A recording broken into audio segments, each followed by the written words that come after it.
Hi friends, welcome to my channel happy police.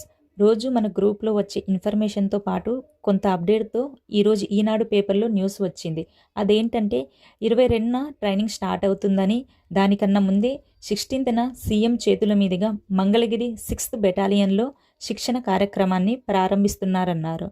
మొత్తం 6100 పోస్టుల భర్తీకి నోటిఫికేషన్ జారీ కాగా 6015 మంది ఉద్యోగులకు ఎంపికయ్యారు. ఈ 6015 మందిలో కూడా 5551 మంది మాత్రమే శిక్షణకు అర్హులు. వీరికి మాత్రమే ఫిట్ ఫర్ ట్రైనింగ్ సర్టిఫికేట్ ఇస్తున్నారు. ఈ మీటింగ్ అనంతరం అభ్యర్థులంతా వారి సొంత ఊర్లకు వెళ్ళి తిరిగి 22వ తేదీన వారికి కేటాయించిన పీటీసీ, డీటీసీ లేదా బీటీసీల్లో రిపోర్ట్ చేయాల్సి ఉంటుంది. ఈ 9 months ట్రైనింగ్లో 4.5 నెలలు పూర్తయిన తర్వాతే హాలిడేస్ ఇస్తామంటున్నారు. దీన్ని బట్టి చూస్తే మనకి సంక్రాంతి సెలవులకి ఇంటికి పంపించారని అర్థమవుతుంది. సో దీని ప్రకారం మీ లగేజ్ని ప్యాక్ చేసుకోండి. అలాగే లగేజ్ గురించి ఏదైనా ఇన్ఫర్మేషన్ కావాలంటే మన ఛానల్లో అలాగే డిస్క్రిప్షన్లో వీడియో ఉంది, చూడగలరు. Thank you.